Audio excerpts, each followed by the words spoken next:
A CIP montou nas últimas semanas uma grande operação político-mediática em torno da proposta de um pacto social. O afã foi tanto que não escapou ao ridículo. Os patrões, dizia o porta-voz da CIP, querem um aumento salarial superior ao que é proposto pela mais radical das centrais sindicais.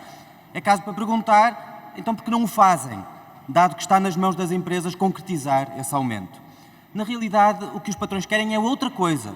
É um gigantesco benefício fiscal e um mecanismo em que os aumentos salariais tenham como contrapartida a usurpação do salário indireto dos trabalhadores por via da suspensão das contribuições para a segurança social.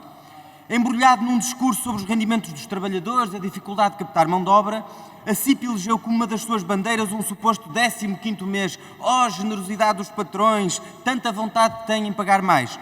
Só que não. A proposta é um verdadeiro engodo. O suposto 15º mês não é um aumento de salário. É um prémio facultativo, as empresas poderiam desembolsar ou não, sem qualquer pagamento de impostos e de contribuições para a segurança social.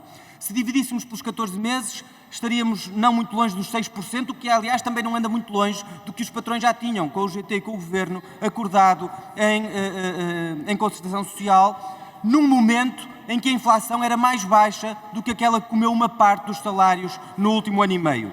Mas também é um saque fiscal, a favor de quem ganha mais, porque os impostos são progressivos. E é um roubo de uma componente fundamental do salário indireto, que são os pagamentos, as contribuições para a segurança social que garantem a proteção na doença, na parentalidade e a construção da pensão na velhice. Criando a ilusão de um aumento de rendimentos no presente, a CIP quer fazer um desfalque à segurança social e comprometer as pensões futuras. Mas o negócio tem mais artimanhas.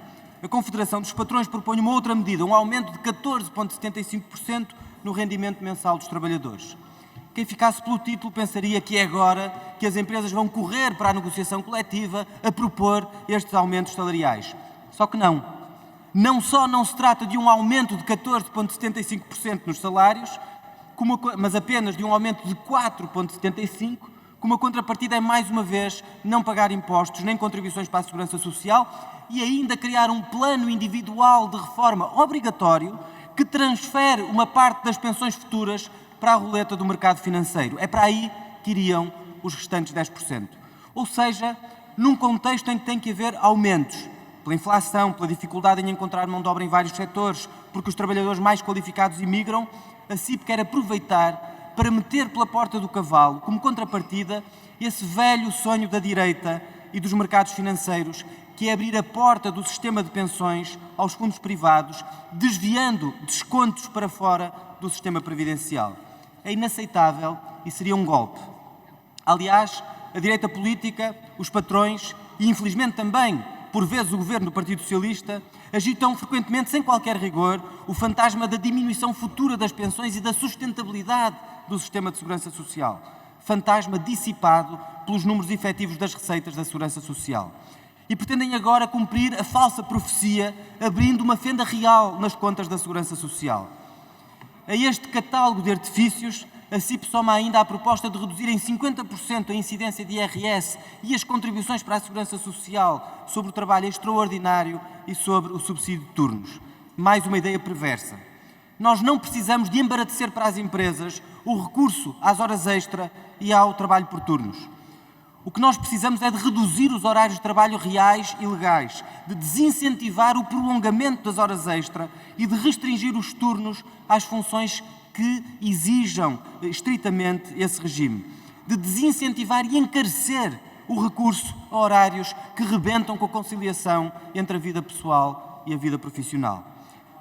A cereja no topo do bolo, contudo, são os milhões de euros que a CIP propõe desviar do Orçamento de Estado para o bolso dos patrões.